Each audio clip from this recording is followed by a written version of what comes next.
We also know that estrogen's really intricately involved in insulin sensitivity. And so that loss of insulin sensitivity, this is why people will sometimes be unable to eat the fun foods they ate in their 20s and 30s. As we are losing estrogen, it impacts immune function quite significantly and substantially in the gut. And so we know our gut bacteria are impacted by these sex hormones, in particular estrogen, impacts immune function, impacts insulin sensitivity, inflammation, nutrient absorption. If every day you have to add in essential aminos because you can't buffer your protein intake, we need to renegotiate what you're doing, head things in the right direction. And again, prevailing theme, this is not an overnight fix. You have to be thinking about this is a marathon. It is not a sprint race for weight loss. Hey, this is the first AMA episode, solo episode that I have done in a very long time. And so many of you have asked, have requested, have begged me to do one. And I just submitted my second round of edits for my book. It is May 29th. I am pretty darned excited, and I felt compelled to reach out to everyone on social media to get people's questions that they wanted to have answered about weight loss, resistance, reverse dieting, what I've been doing for the past almost year to put on muscle. And it's going to be a transparent conversation that will also be interjected with questions from listeners and followers across social media. And so let's dive right in. I think very transparently, I shared last year that after my father's death, it really had a huge impact on me. I very much am physically very much like my father's side of the family, tend to be smaller built, smaller boned. One of the contributors to my father's death was sarcopenia and frailty and falls, as I have shared previously. And it really had a huge impression on me. I think that, my relationship with my father was a difficult one. But he had been through many health crises before, but this one he didn't bounce back from. And so I recall after he was buried that I really felt like one of the things I needed to prioritize was getting really serious about strength training. And this is not to suggest that I have not been transparent or honest about how much I was strength training, but I really wanted to build muscle. And in making that a goal for myself, it meant that I had to change some other things. And so that really speaks to the fact that I backed off on fasting, and I've been doing that for almost 10 years. That doesn't mean that I don't occasionally fast. That does not mean that I am, eating in a very compressed feeding window. In fact, it means that I'm now eating in a wide feeding window to accommodate 3 boluses of protein. And we'll talk more about this. And then lifting heavy things twice a week with a trainer. And I'm happy to report that in the past 9 months, I've gained 3 pounds of muscle and I have lost a pound of fat. Now, I would love if it was 3 pounds of muscle and 3 pounds of fat, but that hasn't been the case. And I think it'll be, a constant work to fine tune and figure out what I need to be doing to build 2 more pounds of muscle and lose some body fat. With that being said, I would be remiss if I didn't say that it's a little bit of a mind screw when you step on the scale, not just at your home, but at your doctor's office. And my internal medicine doc, who's functionally and integrative trained, Dr. Erin Hartman, who I've shared very publicly, I work with, we had a conversation and I said, I would be lying to you if I said that when I looked at the scale, I was kind of like, wow, I know I put on muscle because the scale has gone up. But I remind myself that it is a reflection of the fact that muscle weighs more than fat. And if you were to see me, I don't think you would think that I had put on 4 pounds of body weight. I think you probably would be surprised. So I share this for transparency purposes. I share this because I'm human. I share this with the hopes that for any of you that are struggling with the same stepping on the scale when you're really actively working to put on muscle, that you don't have that momentary blip in your brain, because we've been so conditioned as women to be small and to be thin and to be skinny. And I'm here to tell you the things that keep you out of the nursing home, the things that keep you free from falls and free from the threat of falls is maintaining muscle mass. And so we have to prioritize that. And that's going to mean for some of you, that is going to be a little bit of a mindset shift. And, again, very transparently, in 2019, when I left the hospital, I had lost 15 pounds. I was the thinnest I had been in my entire adult life. I was way too thin. And it's because I lost all my muscle laying in a hospital bed. You can actually break down muscle pretty and catabolize it pretty readily. It took a bit of time to put healthy weight back on. And over the past 6 years, with the transition into menopause, we know that we are at greater risk for accelerated muscle loss, shifts in sex hormones. Today, we'll talk about some of the things that are happening in our bodies that are a progression if we are not working against them in perimenopause and menopause. And so I hope and I intend to have a transparent conversation with you all so that you will have a better sense of where I am on my journey and I can help support you on yours because there is no greater compliment for me is to read, whether it is a podcast review, whether it is messages in our DMs, and I am generally the person reading the DMs still at this point in time, or emails that my team shares with me. It really brings me great joy to know that this is a wonderful platform and resource for you all. So let's talk about why we develop weight loss resistance at this stage of life. Then I'll dive into some questions. And I have a feeling this might turn into a 2-part series because there are hundreds of questions that are sitting in front of me. So obviously I won't be able to get to every single one in one shot. And I want to try to keep this to an hour. So first and foremost, as we are transitioning from the early stages of perimenopause into mid to late stages into menopause, a lot of what drives body composition changes are shifts in sex hormones without question. And so with a decline in estrogen, we know that we are going to get increased fat storage. And these are the people that are saying to me, I'm doing exactly the same workouts. I'm eating really healthy. I'm doing all the right things. It is a hormonal situation. It is not a lack of effort. It is not a lack of information. It is the hormones are shifting in your body and hormones govern just about everything. So number one, we know with this loss of estrogen, which generally is towards the latter part of perimenopause and menopause, we're going to get changes in fat deposition, especially visceral fat, which is the fat around our organs. So when women say to me, I suddenly developed a menopot or a menopause belly or whatever it is whatever vernacular you're using, that is a direct effect of changes in estrogen. It also can be worsened by shifts in testosterone. And we know not every woman in menopause has low testosterone. In fact, if you are someone that has PCOS or you're just part of that 25% of women in menopause that still have healthy testosterone levels, you are not part of this. But I find that for most women, it is a combination of estrogen, low testosterone that can worsen these body composition changes. And so we know that less testosterone is going to impact how we build and maintain muscle. It's also going to have an effect on metabolism. Progesterone doesn't have as much issue with the body composition changes, but obviously if progesterone levels are not optimal, we're going to have fluid retention issues. We can have poor sleep, which we know can worsen metabolic inflexibility and metabolic health, as well as more anxiety and depression. And when you're anxious and depressed, some of us eat and some of us don't eat. But I think all those things can definitely play a role. We also know that estrogen's really intricately involved in insulin sensitivity. And so that loss of insulin sensitivity, this is why people will sometimes be unable to eat the fun foods they ate in their 20s and 30s. I know for myself, anything with flour is problematic. So I try really hard not to keep gluten-free brownies or cupcakes or cake or anything like that in my house because it is kryptonite. I can moderate dark chocolate. So that loss of insulin sensitivity may impact the way you metabolize alcohol. It can impact the quality of carbohydrates you consume. It may impact a lot of carbohydrates. So if you are already insulin resistant, you have to be conscientious about your carbohydrate intake.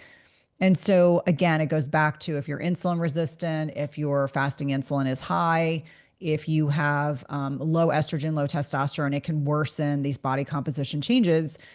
This ties into the next thing, which is really speaking to sarcopenia, this muscle loss with aging. It's not a question of if, but when.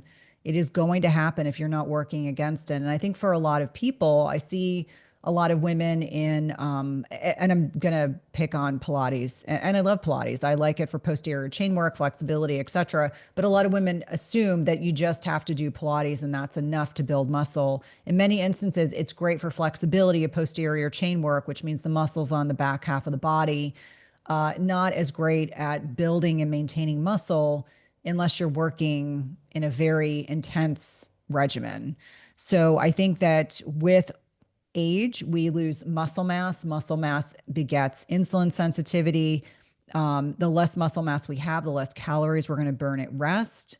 And so I just try to reemphasize like we want to be strong over skinny. I think this is a very important distinction to make. And it's one that again can be a little bit of a mindset shift, especially for people in my generation. I grew up in the 70s and 80s. It was all about fat free, low fat, non-fat. And we were conditioned to believe to be teeny tiny skinny, and that was the ideal. And that's about the farthest from the truth. Um, Another thing that really contributes to changes in body composition is poor sleep. And I'm shocked at how many women really do not sleep well. And in many instances, having, in some instances, unsympathetic providers who don't properly counsel you on stress reduction modalities, don't talk about that loss of progesterone that's contributing to poor sleep, don't talk about the role of hormone replacement therapy, talking about eating too close to bedtime, all the things that we know can contribute. And very transparently, this past year has probably been the most stressful year of my adult life between three family members' deaths, my husband getting sick, writing a book, and my youngest getting mono. It's been a lot. With that being said, I've had to be very proactive about managing stress. And I can also share very transparently that my functional medicine doc was shocked when he looked at my saliva cortisol results because they were actually pristine. And I think it has a lot to do with the things I do to manage my stress day to day, which I'm happy to share. Another thing that contributes to this is chronic inflammation. So a little bit of inflammation is good. Chronic inflammation is not. We know with these sex hormone changes, changes in insulin sensitivity, loss of muscle mass, we can develop some degree of chronic inflammation. And in fact, chronic inflammation, chronic stress can lead to poor gut health. Obviously, my second book is really highlighting a lot of the microbiome changes that are happening at this stage of life that have systemic effects, meaning they affect every body system that you can imagine. And I can't wait to start sharing more content about the book. But right now, I'm not going to. We also know inflammation can come from toxins. And this is not a trendy thing, but things in our personal care products, our environment, our food can all be inflammatory, especially if we're eating the most inflammatory foods. And so this may be different for every person listening, but I find the big ones, gluten, grains, dairy, sugar, alcohol, can be really problematic. And doing something as simple as a Whole30 for 30 days can be very insightful. Whole30 is not a forever thing. It is a temporary stopgap measure to get a sense of, is there a food that could be problematic? For some people, it's FODMAPs. For other people, it's nightshades, things like potatoes, eggplant, tomatoes, peppers can be problematic. And so, the other thing that I think I would be remiss if I didn't address with this community is that many of you, including myself, have had many, many years of intermittent fasting. And when I started tracking my macros prior to really hitting the ground running with my trainer, I wasn't eating enough food. And it wasn't that that I was purposely doing that. I think you just get to a point, you're intermittent fasting, you have one meal a day, two meals a day, maybe. And then when you actually start tracking macros, which we'll talk about today, all of a sudden you realize like I was undernourishing my body for a long period of time, not with intent. I think this is where the intermittent fasting community can become problematic. I think it may be helpful for people to intermittent fast for a while. Maybe then they reverse diet, and we'll talk about what reverse dieting is, kind of ebb and flow between both of those. But I would imagine that a lot of women, especially the very active women like I am, are just in a position where it's no longer serving them to do that all the time. That doesn't mean that I don't intermittent fast 1 or 2 days a week, or even a few days a week. Tomorrow I will be traveling to speak at an event in Palm Beach, and you better believe I will be doing a little bit of fasting while I'm traveling until I get to my hotel and I can get a clean meal in the city I'm heading to. So we know that if you're under eating or if you're over exercising. This is this red kind of triad that they refer to. It's kind of an athlete's triad where they undereat, they over exercise, they over restrict consumption of calories. We know it can elevate your cortisol, and so cortisol is not a bad hormone, but gets a bad rap. We know that it can potentially, with that high cortisol, lead to abdominal fat accumulation. So we have 40 times more cortisol receptors in our abdomen than we do in other parts of our body.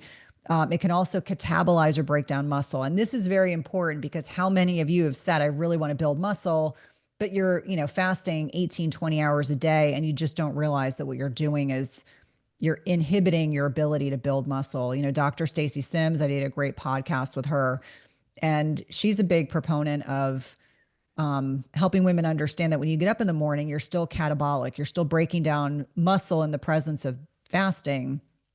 And then if you're going to do a morning workout, you should have a small amount of protein, like 20 grams of protein. And I've been doing that on my morning workouts. And again, I have not felt encumbered by having a small, whether it's a small piece of fruit with some protein, whether it's a small protein shake, have not felt encumbered or felt like I couldn't get through my workouts. But definitely a different feeling than my afternoon workouts when I've already had 2 meals. I can definitely push myself a whole lot harder. So something just to consider. And lastly, I would just say in terms of big themes, this disruption of the gut microbiome. So we know as we are losing estrogen, it impacts immune function quite significantly and substantially in the gut. And so we know our gut bacteria are impacted by these sex hormones, in particular estrogen, impacts immune function, impacts insulin sensitivity, inflammation, nutrient absorption. And, if you really look at the research, like I've been knee deep in it, we know that something called dysbiosis, which is an imbalance of beneficial to non-beneficial bacteria, is kind of a hearkening of the process that leads to leaky gut, developing food sensitivities, et cetera. And so just to be keeping it on your radar that our guts really do beget how we respond to being able to lose weight, as well as a myriad of other things, bone health, immune function, when we go into menopause or not. I know some of you are not yet there. So let me start with the first question. So in my free group, if you're not already part of this group, it's called the Midlife Pause / my name on Facebook, free group, no drama. I don't tolerate any of it. And I myself and Tessa, who's another team member, is another advanced practice nurse. We answer questions in there 2 days a week. So you can submit questions and then we just pull questions depending on where the themes are. So one of the questions that was left for me today is, how might a high FSH, this is follicular stimulating hormone, affect weight loss? She says, like an FSH over 70. So let's talk about what FSH is, follicular stimulating hormone. It is a hormone in the pituitary gland, hypothalamus pituitary gland, that's communicating to the ovaries. So we know based on study research, if you have 2 separate occasions where your follicular stimulating hormone is over 25, you very likely are in menopause or right there. There are some experts that feel like part of hormone replacement therapy should be normalizing that number. I think that is controversial. With that being said, an FSH of 70, if it was done on at least 2 occasions, would be indicative of ovarian reserve decline, AKA menopause. And I've kind of alluded to at the beginning of the conversation, and this is a question from Cheryl D. I alluded to the beginning of the conversation, the things that are changing in our bodies as we are navigating menopause. And so I would go back to some of the things that I was talking about: sleep, stress, loss of muscle mass, changes in sex hormones. All of these things are going to make it harder to lose weight. Not impossible. We have to find that reframe. It's a little more tricky. Usually requires a bit of diligence. But FSH in and of itself is really just indicative of these alterations in ovarian function, ovarian senescence, which is a fancy way of saying ovarian senescence is ovarian aging. Our ovaries are a pacemaker of aging in our bodies. But great question. This is a question from Amy Lynn R. Best strategies for losing body fat that keeps creeping on, specifically for someone who already focuses on protein and works out 3+ days per week. I think it really goes back to basics. So obviously basics apply to everyone, and then there is nuance. So number one, strength training. So if you're working out And if you tell me you're doing Orange Theory Fitness or CrossFit 3 days a week, I would say you are better served by lifting weights 2 to 3 days a week and doing some degree of non exercise induced thermogenesis. So it's an acronym called NEAT, but just being physically active, because a lot of people do their exercise and then they go and they sit on their bums all day long at work. I'm even guilty of this. Like, I'm sitting down as I'm recording this podcast, but I will be very active for the rest of my day because I've been seated for what now is like 30 minutes while we're recording. But we want to be active, park farther away when you go to the grocery store, take your dog for a walk more than once a day. If you need to get steps in and it's super humid where you live, like it will be probably here in 2 weeks, or it's raining outside or snowing, getting on a treadmill or getting on some type of apparatus at home or your gym is a good way to just get those steps in. I would say that, if you're getting your protein in, great, but how's your sleep? Are you managing your stress? I feel like a lot of women are chronically stressed and they've just gotten so accustomed to never relaxing. Like, to take a nap would be indulgent, or sleeping in would be indulgent, or saying no more often to social obligations would feel very indulgent. And I'm here to tell you that one of the most important things that you can do as a middle-aged woman is find your voice, create boundaries, both professionally and personally. Stop saying yes to everything. I have a big thought process or methodology in my business. If it's not a hell yes, it's a hell no. So if I don't immediately say yes, I want to do that, then I don't do it, and I just politely say thank you for that opportunity. I'm not interested this time. Same thing goes for things within our personal lives. Beyond what those things, I would say a really good stool test, looking at inflammatory markers. And we have PDFs that we can link up in the show notes for labs that we suggest and recommend, just generalities. And it goes without saying, like, targeted supplementation, a ton of questions about supplements, which we will get to. Thinking really seriously about hormone replacement therapy, because those changes in sex hormones are going to impact body composition if you are not working against them. And what does that mean? That means, even for me, having put on 3 pounds of muscle and lost a pound of body fat, and I jokingly said, I wish it was equal, 3 pounds of muscle and 3 pounds of body fat. That's just not the way it works. I myself have been able to notice like little subtle changes in my body, but it doesn't necessarily happen overnight. And many of us are just not patient. I have moments of frustration, for full transparency, where I'm like, I want this to happen faster. I know, because we've been conditioned by the diet industry that things should happen quickly. We should drop weight effortlessly. It should not be hard. I find for a lot of women also in this stage of life, they're just chronically inflamed, whether it's dietary choices, things that they think are benign and innocuous, like dairy is a really good example. I pulled dairy out of my life in 2018, and I got rid of like the last 5 pounds of perimenopause weight that I just could not seem to get rid of. And it was just from occasional intake of dairy. So it could very well be something that you are consuming sporadically, whether it's alcohol, whether it's treats, sweet things. More often than not, I find when we start cleaning up our nutrition, we start seeing improvements. But that muscle mass loss is really something that I encourage everyone to focus in on. Get your labs checked, get some stool testing done, consideration to food sensitivity testing, and then getting very transparent about what you're using in your personal care products, food and environment, because I just did a really great podcast with Ailey Cohen, and her book Toxins is a great resource.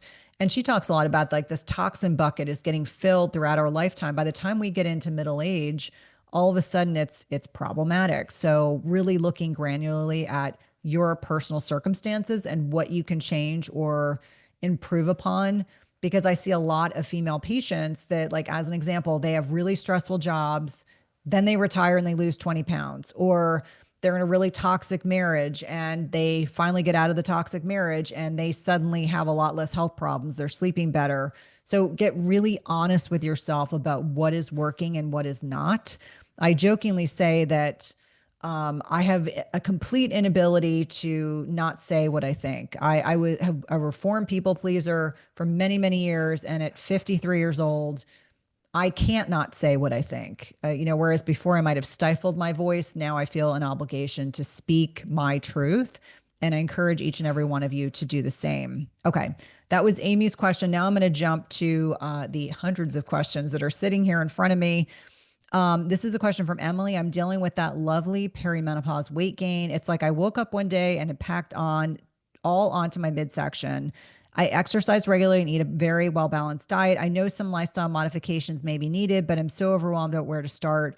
Can you give some suggestions for this scenario? So just know that in perimenopause, we have 20 to 30% greater fluctuations in estrogen at that time in our lives than we do at any other point. So a lot of women, including myself, 10 years ago, I was on that slippery slope of what in the hell is going on with my body? I have changed nothing. Why are all these things not working? I think you start with basics. So the basics for me are always sleep quality, managing stress, and we have to do more to manage stress in middle age than we did when we were younger. This means that, you make that connection to nature, going to bed earlier, breath work. And breath work can be really powerful. And I'm someone that fought meditation for a long time. I like breath work, doing holotropic breath work, breath therapy. I'm hoping to get Sachin Patel to come on and talk about how he guides people through that particular type of breath work, which I've done with him, which was incredibly powerful. And for a lot of people with a history of trauma can be very beneficial. But I think the sleep, the stress management, when you talk about a well-balanced diet, are your macros off? Are you eating too much healthy carbohydrate? Like a lot of women think they can have a cup of rice with every meal. Probably not. Those portions of carbohydrates, especially the grains or gluten, may need to be really curtailed. In fact, when I'm working with patients, I will oftentimes say, I want you to measure out your portions. Maybe it's a quarter cup to a third of a cup of grains, if you tolerate them, really looking at ancient grains like amaranth and teff, as opposed to rice, and even quinoa, which I know a lot of people are very pro quinoa, but high carbs to get an adequate amount of protein in your diet. Some lentils, like I always say, combine animal and plant-based proteins, but be mindful of portions because a lot of those plant-based proteins can be very carbohydrate dense. The other thing that I would say is, if you really like healthy fats, like you like having a ribeye, or you want that salmon steak, or you want duck, understanding that the saturated fats, although not bad per se, saturated fat, like in the ribeye, fat is more calorically dense than protein or carbohydrates. So if you're trying to affect body composition, sometimes it means you have the leaner portions. You are having filet or flank steak, or you are having chicken breast, or you are having cod, as opposed to those fattier fish and meat and duck. That can make a big difference. And then it's really looking at labs. Like I think it's really, really helpful to get lab work done, not just looking at sex hormones, but looking at inflammatory markers, fasting insulin, glucose, A1C, high sensitivity CRP, looking at thyroid, looking at leptin.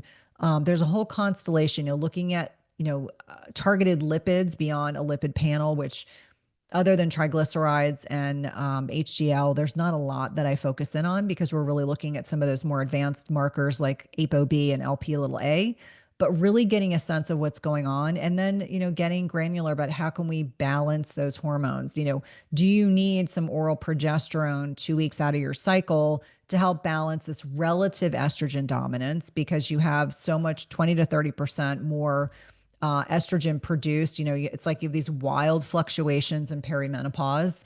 I find for a lot of women that adding in some oral progesterone, please discuss with your licensed healthcare provider, can be very, very helpful. Okay. This is a question from Denise. I am 50 years old. Suddenly I'm 140 pounds. I'm 5'4" and I can't seem to lose weight. What was effortless a year ago seems difficult now. I would like help, please. So again, going back to some of those common themes that we've talked about: sleep, stress, anti-inflammatory nutrition. When I talk about nutrition, we have to talk about meal frequency. Are you someone that's snacking every 2 hours? We still have women in programs that tell us they're snacking every 2 hours. We know that the more frequently you are eating, so if you're eating 2 to 3 meals a day, that is very different than 6 mini meals. That conditioning of understanding what is happening in your body when you are consuming food frequently, that you are you are eliciting an insulin response, depending on what you're eating, could be higher or lower. And each time you do that, if your fasting insulin is up because you are, you're in a fed state and you're eating with frequency, and maybe you're eating too much carbohydrate and not enough protein, wrong types of fats, that can be problematic and contribute to weight loss resistance. But more often than not, anyone that's submitting questions, there is some degree of hormonal imbalance, whether it's insulin, cortisol, thyroid, looking at our sex hormones, testosterone, estrogen, progesterone, those imbalances. And more often than not, it's a motley crew of imbalance. It is not just one hormone that's driving it, it is multiple hormones driving it. And I find for a lot of people that once we figure out what they particularly need, some people need some food sensitivity testing because they're just not willing to pull things out of their diet. Some people need to get really honest about their alcohol intake. No judgment, but we know that alcohol does not serve us well, in particular in middle age. It can disrupt sleep, it dysregulates glucose, insulin, can contribute to food cravings. I always say, you're not craving broccoli and chicken, you're probably going to crave junk. So just to be mindful about that, I think can also be very helpful. Next question is from Lisa. I'm a 60-year-old female, pear shaped, all extra weight in my belly. I need to lose a minimum of 20 pounds. I intermittent fast. I eat healthy, no sugar, processed food, exercise moderately 5 days a week, including strength training and Pilates. It all sounds good, but I cannot lose weight. Suggestion. So, in none of these questions do I know if anyone is on hormone replacement therapy. That is never the first solution for most people. It is really lifestyle mediated. And it sounds like Lisa's doing a lot of the right things. Remember, we talked about at the beginning that these changes in sex hormones can change where we deposit fat in our body. So when we're younger, it can be subcutaneous, which is annoying. It can be on our arms, on our backside. It can be on the back of our bum. We don't like that, right? But yet that is what gives us curves as women. And then as we are making this perimenopause to menopause transition, what can happen is we suddenly have visceral fat deposition. And so what Lisa's suggesting is she's got extra weight in her belly, which to me sounds more apple shaped than pear shaped. I was reading what Lisa wrote.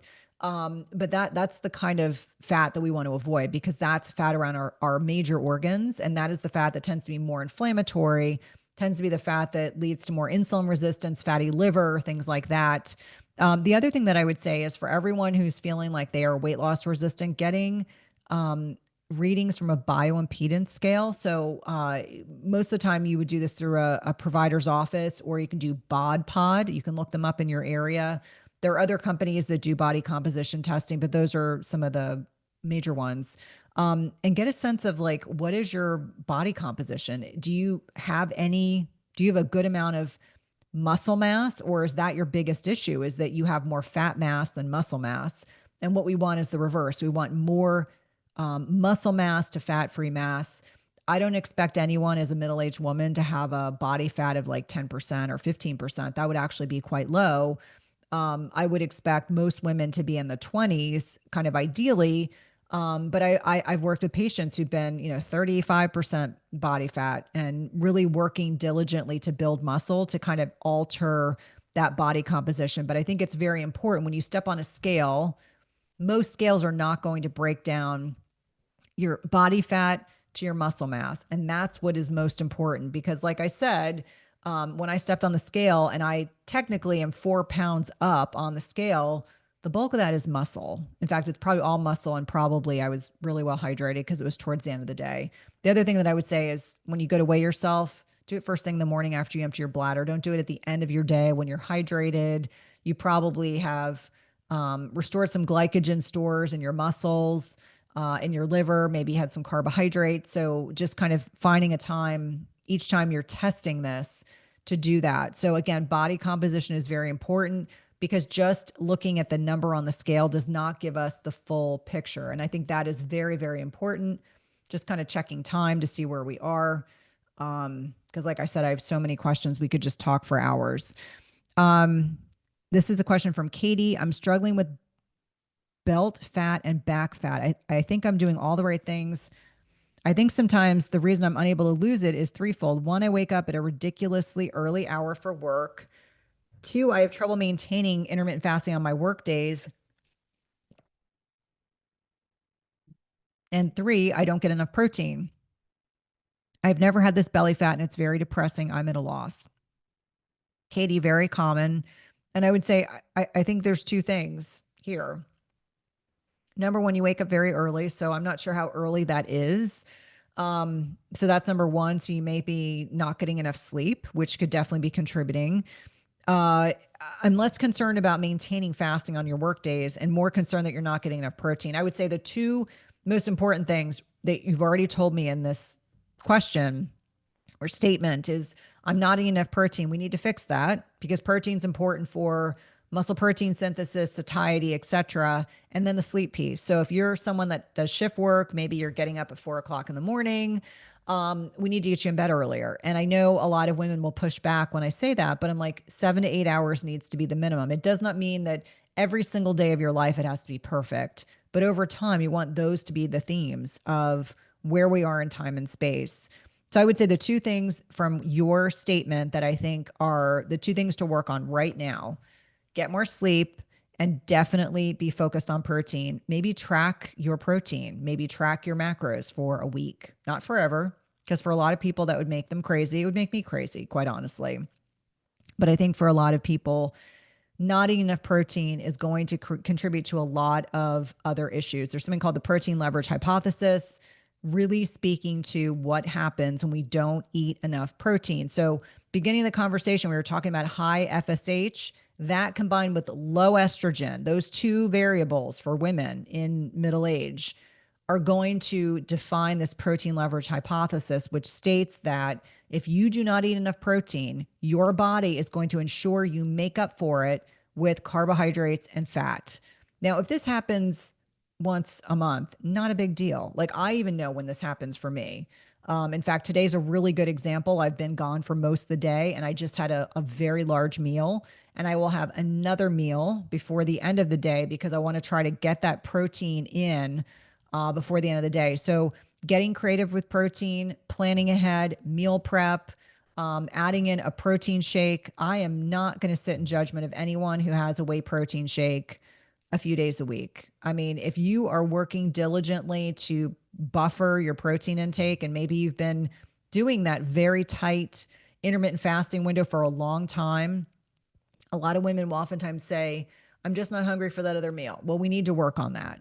And we will get to the topic of reverse dieting during this particular podcast, but I want to remind everyone that track the macros. If you can't measure what you don't track, so track just to get a sense of where you are. Start increasing your portions of protein. So maybe instead of 4 ounces, you go to 5 ounces of a protein. Maybe you're having a protein shake in between your 2 big meals, but there are ways to go about it, but you have to be diligent. When I started weight training last August, methodically with a professional who knows how to train middle-aged women, we talked about my goals. We talked about the things that are important to me. And she does not like fasting. She's been very honest about it. And we've had very honest conversations. And I would be the first person to say, I probably have on a regular day when I'm home and I can eat when I want to and stop when I want to eat, I'm having 3 boluses of protein a day, but I didn't start off that way. It was probably like 2 meals and then I would have a protein shake. For those of you that are dairy intolerant, you can certainly use like essential aminos. Dr. Don Layman, who's the expert in this area, talks about if you can't get 100 grams of protein in a day, adding in some essential aminos is fine. That should not be long term. Like I think as needed is fine, but if every day you have to add in essential aminos because you can't buffer your protein intake, we need to renegotiate what you're doing. Maybe you're having 35 grams in 2 meals of protein, so that's 70, and then you're having 2 scoops of protein in a shake, and that's going to buffer you over to 100 grams of protein. But like we don't want that to be forever, because I do think it's important to eat real food. I think it gives your body very important information.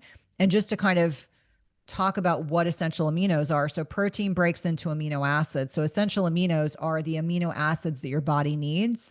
There are certainly brands that I like. I think that you want to go with something that's clean and doesn't have a lot of ingredients.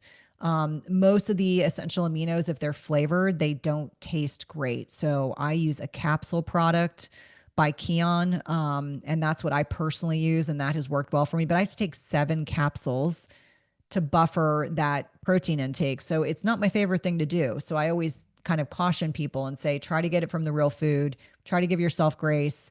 But Katie, getting back to you, number one, get that sleep in. Number two, work on your protein intake. I think that will certainly help head things in the right direction.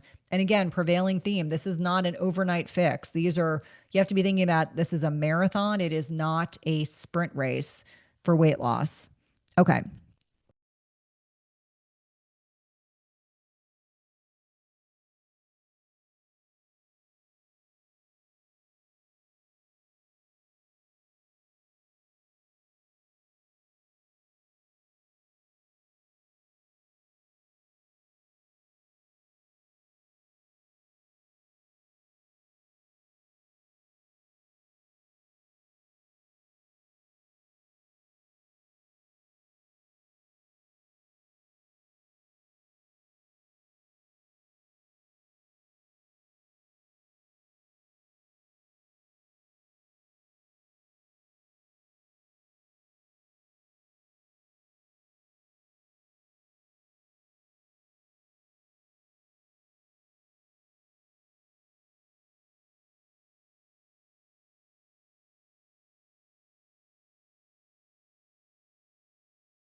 Thoughts on rhodiola for perimenopause and weight loss? This is a question from Wilma. So, for anyone that doesn't know, rhodiola is a wonderful adaptogenic herb that is beneficial for stress response. Most of the adaptogens buffer cortisol. Again, we know we become less stress resilient in perimenopause and menopause.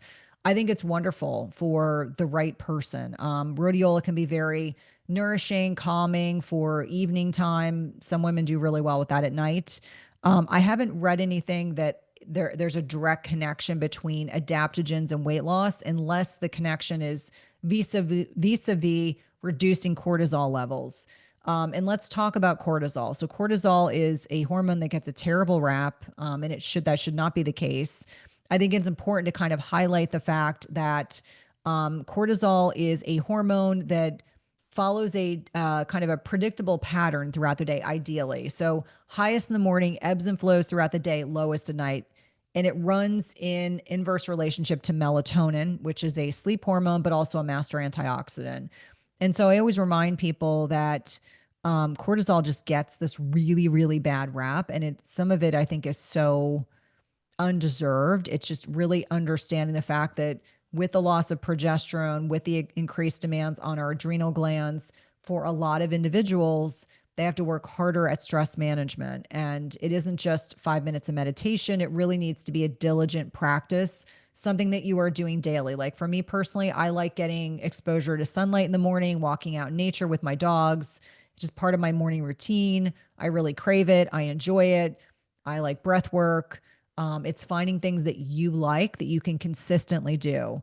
There's all sorts of gadgets that can be helpful, but I think the basics are very, very important. So getting back to Wilma's question, rhodiola is a wonderful adaptogenic herb.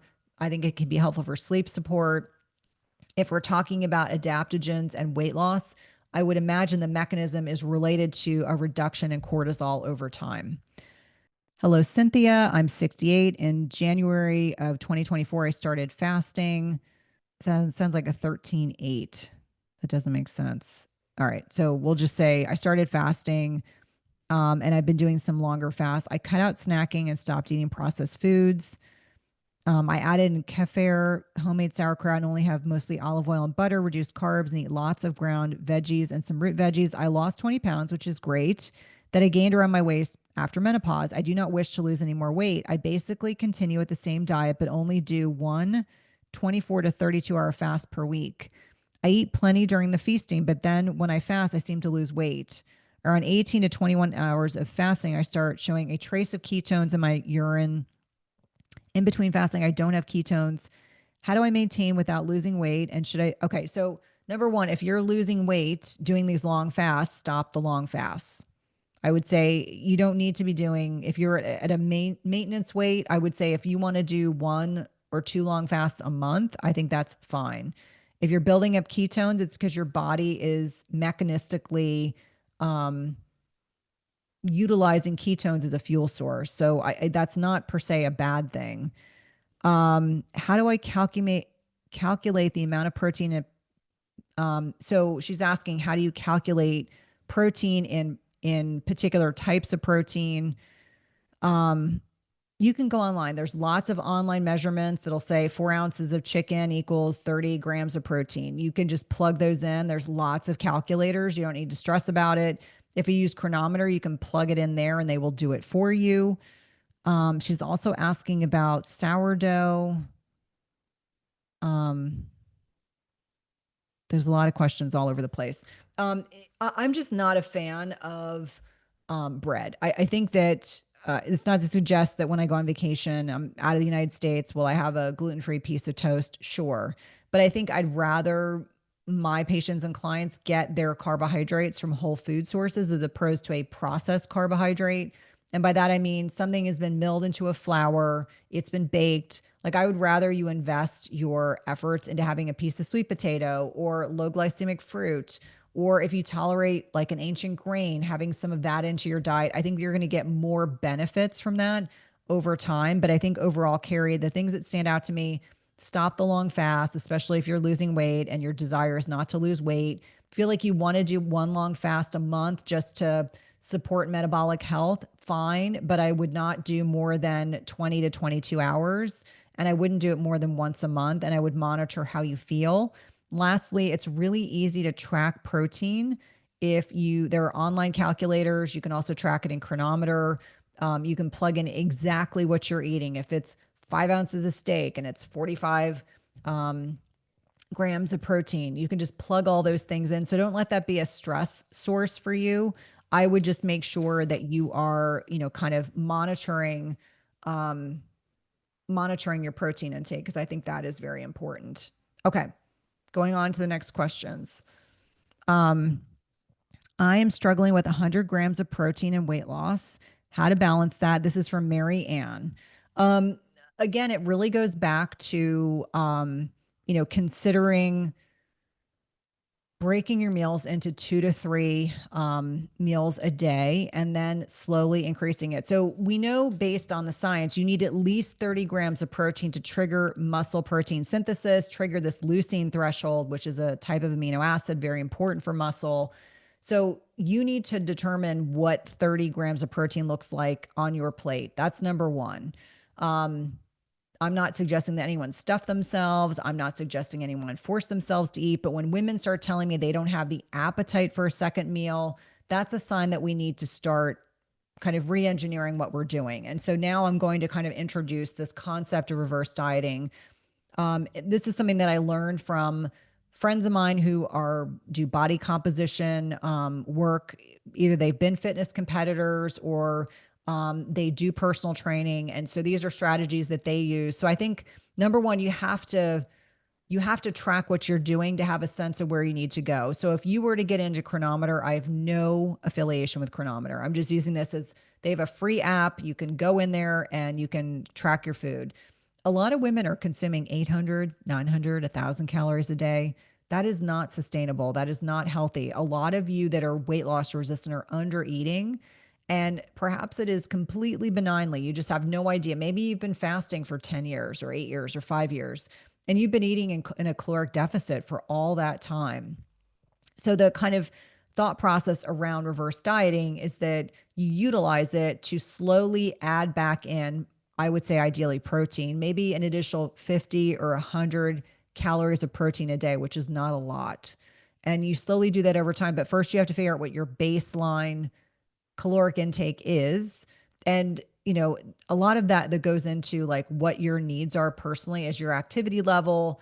Again, that body composition, how much muscle mass do you have on your body? Are you predominantly body fat and not a lot of muscle? Because muscle is a much more metabolically active tissue, meaning you get to eat more food because you have more muscle mass on. And remember what I said earlier, muscle is not only a master metabolism supporter, but in a rested state, our muscles continue to burn calories even when we're not physically active. And that's important. That's why I think about my teenagers as a good example. They get up in the morning, they're ravenously hungry, and it's because their body's been catabolic overnight. They have a lot of muscle mass on their bodies, and their bodies are like, we are ready to refuel.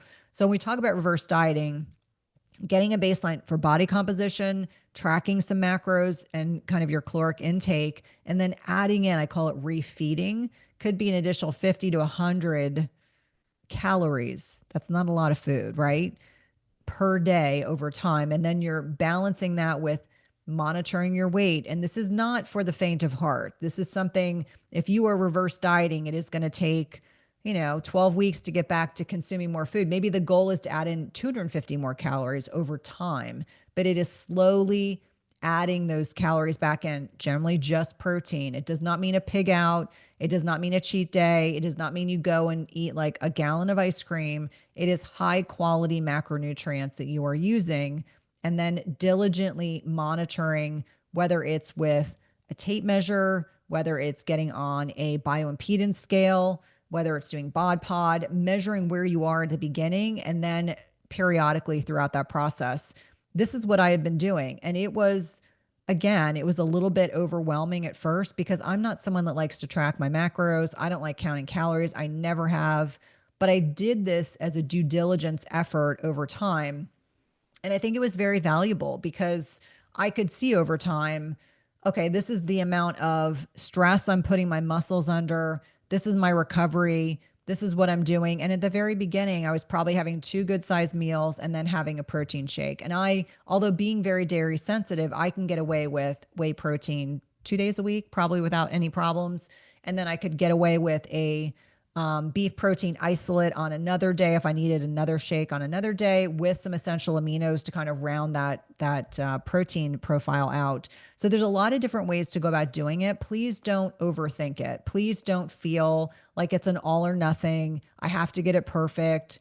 I really want the message to be that this is something that is sustainable. That's what we want. We don't want it to be arduous and hard because then it is very hard to sustain the effort.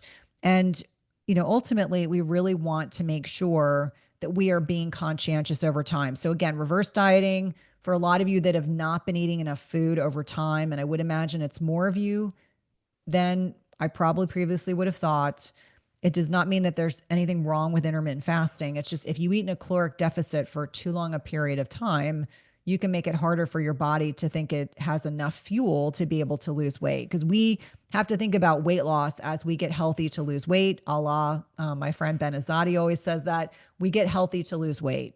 So we have to make changes in order to get in a position to lose weight. So to kind of summarize some of the key themes we've been talking about today, number 1, resistance training. But even before we do that, body composition analysis, bioimpedance readings, bod pod, etc. Get a baseline, recheck it in 6 months, get granular. Like I always say, data is our friend. Data is not our friend. I would say also in there is if you believe that you may be insulin resistant, even if you do it for the short term, either a glucometer or a continuous glucose monitor can be very, very helpful for seeing how your body responds to certain types of macros, how it responds to stress.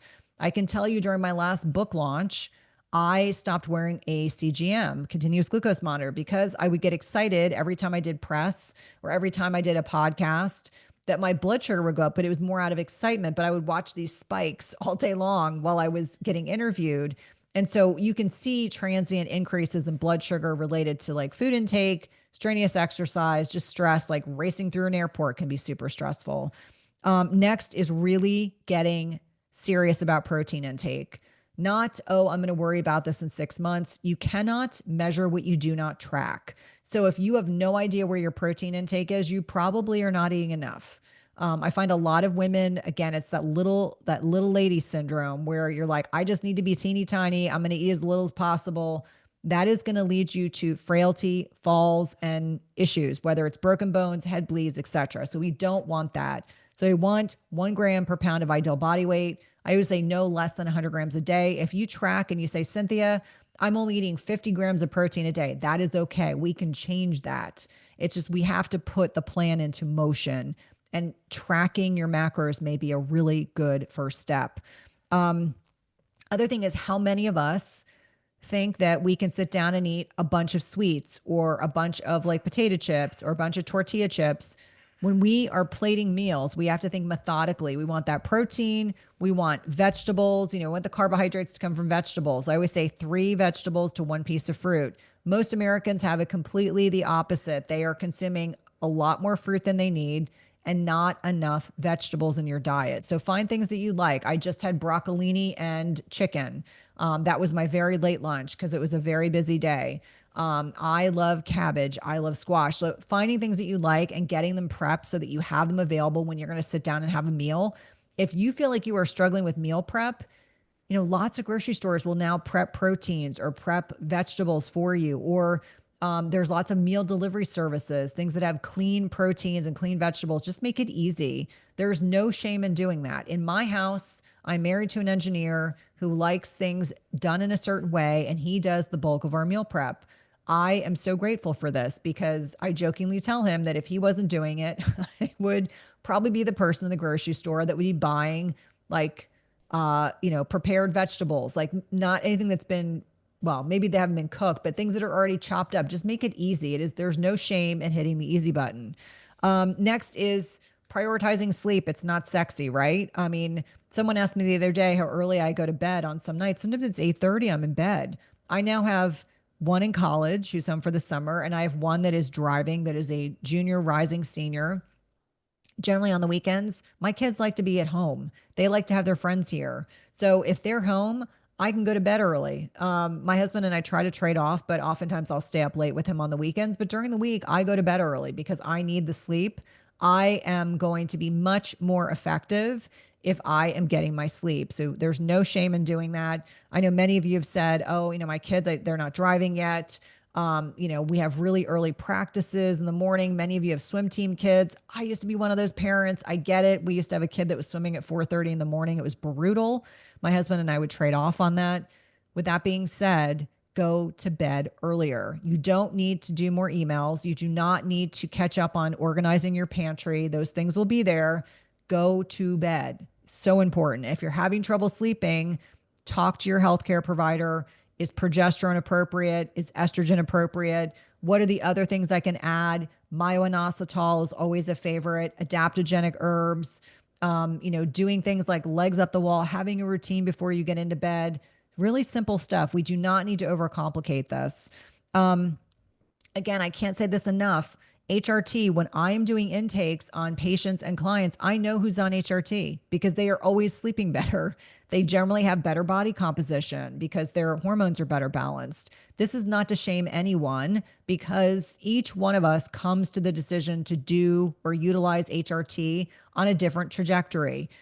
2 really great resources on this. There's a book called Why Estrogen Matters, or Estrogen Matters, sorry, by doctors Avram Bluming and Carol Tavris. We will link this podcast in the show notes. I did a podcast with them. They are, just revolutionary in helping to like turn the tide on terrible data that was taken from the Women's Health Initiative that has perpetuated myths that hormones are going to cause cancers and other issues. And we've talked about the WHI multiple times on the podcast. I won't rehash it now.